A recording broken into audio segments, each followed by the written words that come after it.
మనం కూడా 5 సంవత్సరాల నుంచి 2020-23 అగ్రిమెంట్ పెండింగ్ ఉంది. ఆల్రెడీ 2 ఏళ్ళు అయిపోయింది. మనం లాస్ట్ ఫిబ్రవరి నుంచి కూడా విపరీతంగా మీరు ప్రయత్నించారు. ఏప్రిల్లో స్ట్రైక్ చేశారు. ఇవన్నీ జరిగిన సంగతులే మీకు తెలుసుండే.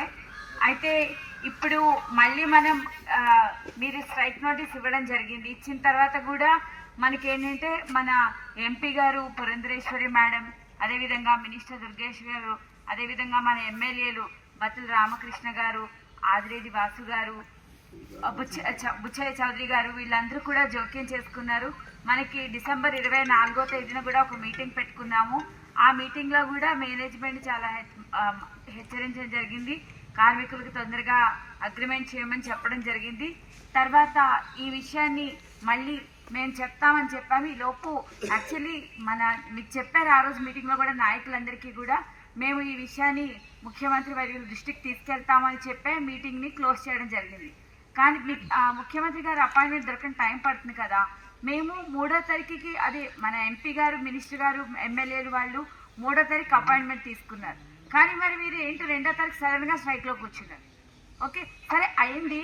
కానీ 3వ తారీఖు నిన్న మన వాళ్ళందరూ కూడా మన రాజకీయ నాయకులు, అదే మన ఎంపీ గారు, మినిస్టర్ గారు, ఎమ్మెల్యేస్ అందరూ కూడా ముఖ్యమంత్రి గారికి మన మీ కంపెనీ విషయం చెప్పడం జరిగింది. మీ అగ్రిమెంట్ విషయం కూడా ఇలాగా మేనేజ్మెంట్ మొండి వైఖరితో ఉంది, కార్మికులకు అగ్రిమెంట్ గత 3 ఏళ్ల నుంచి చేయటం లేదు అని చెప్పేసి అప్పుడు మన ముఖ్యమంత్రి వారి చంద్రబాబు నాయుడు గారు కూడా చాలా మంచిగా స్పందించి చెప్పారనమాట. ఏంటంటే ఆయన అడిషనల్ సెక్రటరీ గారైన కార్తికేయ మిశ్రా గారికి, అదేవిధంగా ఇండస్ట్రీ సెక్రటరీ యువరాజ్ గారికి, అలా 2 సీనియర్ ఐఏఎస్ ఆఫీసర్స్కి ఈ అగ్రిమెంట్ బాధ్యతను అప్పచెప్పారు.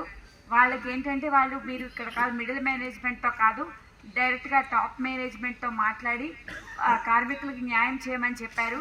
అది నేనైతే అబద్ధం చెప్పట్లేదు. ఎందుకంటే ఆ విషయము నిన్న సాయంత్రం మీ దగ్గరకు వచ్చిన రామకృష్ణ సార్, ఎమ్మెల్యే సార్ కూడా చెప్పారు మీకు. ఈరోజు పేపర్లో కూడా చాలామంది చూసుంటారు, పేపర్లో కూడా న్యూస్ వచ్చింది. ఓకే మరి నేను ఎందుకు వచ్చానంటే మరి నిన్న ఎమ్మెల్యే గారు వచ్చి రిక్వెస్ట్ చేశారు, మరి ఆదిరెడ్డి వాసు గారి వారి నాన్నగారు అప్పారావు గారు వచ్చి చెప్పారు. అయినా సరే మీరేమో ఇంకా అలా స్ట్రైక్లో ఉన్నారు. ముఖ్యమంత్రి వారిలో ఆల్రెడీ మీకు న్యాయం చేస్తామని కూడా హామీ ఇచ్చారు. నేను ఇప్పుడు చెప్పేది ఏంటంటే ఇప్పుడు ఈ 5 ఐఏఎస్ ఆఫీసర్లు వేశారు కదా, వాళ్ళు టాప్ మేనేజ్మెంట్తో మాట్లాడి తర్వాత మన కార్మిక లీడర్లు అందరినీ కూర్చోబెట్టి కనీసం ఒక 2-3 మీటింగ్లు వేసి మాట్లాడడానికి ఒక 10 రోజులు 15 రోజులు టైం పడుతుంది. ఎందుకంటే నెక్స్ట్ వీక్లో పండుగలు కూడా ఉన్నాయి కదా, సెలవులు కూడా ఉన్నాయి. సో ఇంకో 10 రోజులు 15 రోజులు టైం పడుతుంది. కాబట్టి నేను చెప్పేది ఏంటంటే నా రిక్వెస్ట్ మీ సహోదరిగా మీరు ఏమైనా అనుకోండి, నేను ఆఫీసర్నే కావచ్చు, కానీ మీ శ్రేయోభిలాషిగా నేను రిక్వెస్ట్ చేసేది ఏంటంటే 15 రోజులు అనవసరంగా మీరు ఎందుకు జీతాలు పోగొట్టుకోవడం, ఇలా కూర్చొని స్ట్రైక్ చేయడం. ఆగండి వినండి, నా మాట కంప్లీట్ అయిందంటే మీ ఉద్దేశం చెప్పండి. నేను అనేది ఏంటంటే ఈ 15 రోజులు టైం పడుతుంది. కాబట్టి నేను చెప్పేది ఏంటంటే అలాగా పెద్ద నాయకులు మన ముఖ్యమంత్రి వారిలో జోక్యం చేసుకున్నాక ఇంకేమవుతుందండి, ఖచ్చితంగా మీకు న్యాయం జరుగుతుంది. సో అందుకని ఎందుకంటే ఇప్పుడు ముఖ్యమంత్రి గారు ఉన్నారు, ఎంపీ గారు ఉన్నారు, మినిస్టర్ గారు ఉన్నారు, ఇక్కడ మీ దగ్గర ఇక్కడ రాజమండ్రి నియోజకవర్గాలకు సంబంధించిన 3 ఎమ్మెల్యేలు ఉన్నారు. ఇంతమంది మీకు తోడుగా ఉండగా మళ్ళీ మీకు ఎందుకు భయము, ఆలోచన, ఏదో డౌట్, అవన్నీ ఎందుకు ఎందుకంటే ఇప్పుడు నేను ఎందుకు చెప్తున్నానంటే ఇప్పుడు స్ట్రైక్ చేయండి, చేస్తే ఇప్పుడు ఏమవుతుంది దానివల్ల, ఇప్పుడు స్ట్రైక్ చేసినా చేయకపోయినా కూడా అగ్రిమెంట్ అవుతుంది కదా. అనవసరంగా ఈ 10 రోజులు 15 రోజులు మీరు మీ జీతం పోగొట్టుకోవడము, అనవసరంగా పండుగలు కూడా ఉన్నాయి. సంక్రాంతి మనకి సంవత్సరానికి వచ్చే ఒకే ఒక పెద్ద పండుగ భోగి, సంక్రాంతి, కనుమ. అవి కూడా మనం మంచిగా సెలబ్రేట్ చేసుకోకుండా ఇక్కడ ఇలా కూర్చోవడము బాగుండదు కదా. యాక్చువల్లీ మీ కుటుంబ సభ్యులు కూడా హ్యాపీగా ఉంటారు కదా. అందుకని నేను అనేది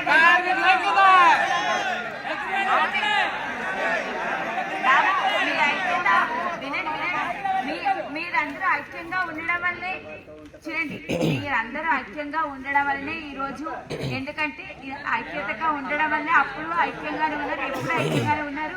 నేను చెప్పేది ఏంటి, ఆలోచించండి అని చెప్తున్నాను. అది ఆలోచించి ఒక మంచి నిర్ణయం తీసుకోండి. ఎందుకంటే ఖచ్చితంగా అయితే అగ్రిమెంట్ అయితే జరుగుతుంది. ఒక 10 రోజులు 15 రోజులు టైం పడుతుంది కాబట్టి మీరు సానుకూలంగా ఆలోచించండి అని నేను చెప్పడానికి వచ్చాను.